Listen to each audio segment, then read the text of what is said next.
je voudrais apporter un éclairage sur deux termes. Le premier, enfin des termes qui sont tellement galvaudés, de part et d'autre, je dirais en milieu musulman et en milieu non musulman, c'est bien sûr celui de charia, hein, tel qu'on le trouve dans les médias, la charia, hein, donc francisé.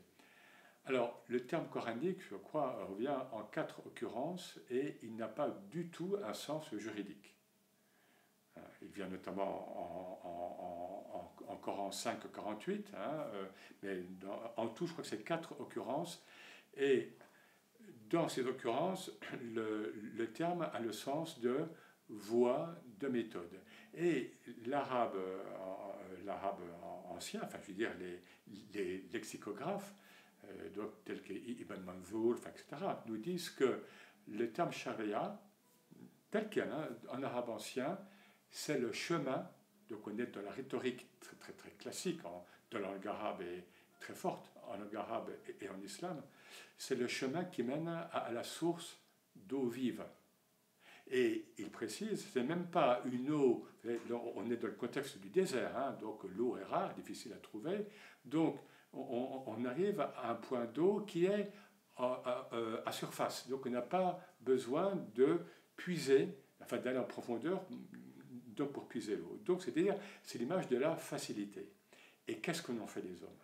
Qu'est-ce qu'on en fait les hommes? Donc la charia, c'est ce chemin.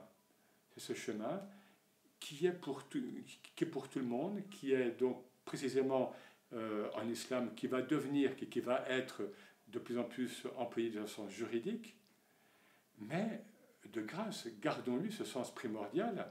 Et chez les soufis, bien sûr, il y a la tariqa, qui est là, le chemin aussi, donc c'est toujours la même rhétorique, la même sémantique du parcours et du cheminement, mais qui est la voie plus étroite pour ceux qui ont un questionnement et qui ont en fait cette énergie en fait initiatique.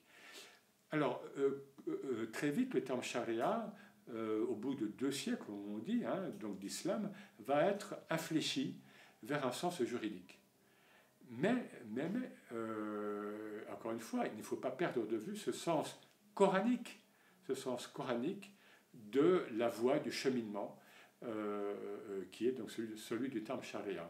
Et je prends le second terme qui est celui de fiqh, donc faqaha, en arabe et dans le Coran même, afala yafqahun, n'a pas du tout un sens juridique, le sens actuel qui est celui de jurisprudence islamique, législation islamique, donc un sens complètement juridique. Non, dans le Coran, c'est comprendre en profondeur, saisir en profondeur.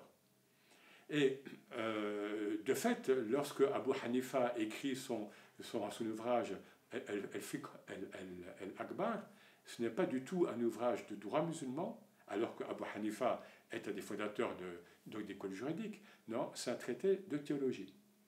Et c'est pour ça qu'on peut comprendre qu'un soufi comme Shibli, Abu Bakr Shibli, donc qui meurt vers 945,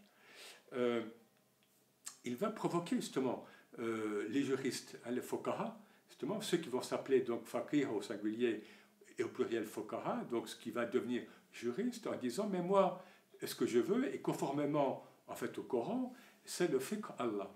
Je veux la compréhension de Dieu. Je veux pas un texte formel tel que vous l'entendez vous déjà par le terme fiqh.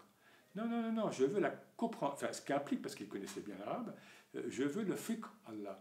Je veux la saisie immédiate de Dieu. Enfin, bon, au sens spirituel, évidemment. Vous voyez? Et l'imam Razali en parle aussi. Hein, il dit bien que dans sa somme Ihya Ulumuddin, il nous rappelle bien que jusqu'à lui, et durant les premiers siècles d'islam, enfin lors des débuts de l'islam, eh bien le terme fiqh avait une acception beaucoup plus large. Hein, très très large, donc de voix, de compréhension profonde, de saisie intérieure des choses, et il va même jusqu'à un sens vraiment presque ésotérique. Donc là aussi, d'accord, ce terme a été englobé et presque monopolisé par les juristes, mais n'oublions pas que dans le Coran même, et dans le hadith également, ce terme a un sens beaucoup plus large de compréhension. Parce que, vous voyez, lorsqu'on voit cette déviation quand même, ou ce dévoiement des termes charia et fiqh, on comprend comment l'islam est devenu de plus en plus juridiste, hein, et comment il y a eu cette hypertrophie du droit dans la culture islamique globale, et on comprend pourquoi, quand on questionne souvent quelqu'un, un musulman, souvent, qu'est-ce que l'islam? Eh bien, il va vous dire, l'islam c'est halal haram. Et ça vient de cette déviation qui date donc des siècles. Donc voilà, il y a cette... il faut toujours revenir aux sources, et c'est ça le vrai fondamentalisme.